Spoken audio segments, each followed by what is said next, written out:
This a module on default VCN and internal DNS. My name is Rohit Rai and I'm part of the Oracle Cloud Infrastructure team. So first things first, this comes up in the exam as well. Your VCN automatically comes with some default components. There is a default route table, there is a default security list, and a default set of DHCP options. And we have been using some of these until now. We have been using the default route table. We have been using the default security list. We have not really looked into the default set of DHCP options. You cannot delete these default components. However, you can change their contents. You can change what rules go in there, and you can create more of each kind of things, right? So you can create more route tables or security lists, right? And we have done that in some of the previous modules. So what is this internal DNS? Well, the VCN private domain name system DNS or internal DNS enables instances to use host names instead of private IP addresses to talk to each other. So there are two kinds of options which are available. One is called Internet and VCN Resolver. This is the default choice for new VCN. So if you don't do anything, you would be using this kind of internal DNS resolver. If you want to use something else, there's an option to use custom resolvers. Now, custom resolver lets instances resolve the host name of host in your on-premises network through IPsec VPN or fast connect, right? So in many cases, you have your databases instances running. They need to go to your on-prem environments where probably you are running your own DNS servers, right? And do the name resolution using those DNS servers and not the native ones which are available in OCI. Now, when you create a VCN or a subnet or an instance, you can specify a DNS label. If you don't specify one, we create it for you.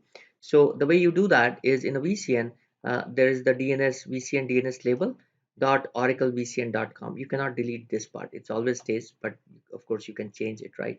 For subnet, you have similarly you have more options. You can decide what the subnet DNS label looks like, and the VCN DNS label comes here because subnet is part of a VCN, and then of course this part you cannot delete. For a host, fully qualified domain name, host name, subnet name, VCN name dot oraclevcn.com. Seems pretty logical. Now, instance fully qualified domain name resolves to the instance's private IP address. So in previous examples, we had local peering gateway. We were pinging a couple of instances using their private IP addresses. Instead of using the private IP address, we could have used the instance fully qualified domain names. We could have done that, right? And we could have pinged those instances using that. Now, one thing to really keep in mind is there is no fully qualified domain name for public IP addresses. So for example, if you want to do SSH with host name, subnet name, VCN name dot oraclevcn.com, that feature is not supported. I believe it's on the roadmap, but right now the instance fully qualified domain name, just keep in mind, resolves to the instance's private IP address. So with that, let me quickly jump to the console and show you a couple of these in action. So if I go to my networking tab and create a new virtual cloud network, so let's say this is my demo VCN2. Right here, of course, I need to specify my CIDR block. Right here, you can say you use DNS host names in this VCN, right? So this is required for instance host name assignment if you plan to use VCN DNS or a third-party DNS. This cannot be changed later on, right? If you do that, right here you can see there is a DNS label, and it's coming from the name I specified. But you could change this, right? So you could say this is my DNS, and now you would see that the DNS which we are using is my dns.oraclevcn.com, right? So I create this particular VCN, and right here if I go into the DHCP options, you can see that this is the because I'm not using a custom resolver, it is using internet and VCN resolver. Now I can change that. If I click here edit, I could specify like an internet and VCN resolver, or I could do like a custom resolver, right? So if I want to do a custom resolver, something like this, I could do it here, right? And I could save this change.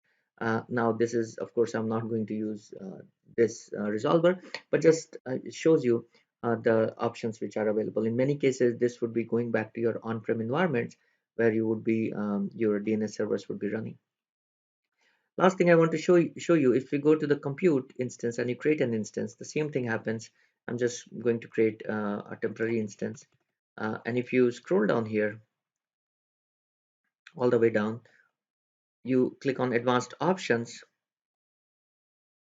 you can see some of these options here, right? So you can specify a host name which goes into your DNS, etc., right? So you could provide those values here, right, as you are creating the instance.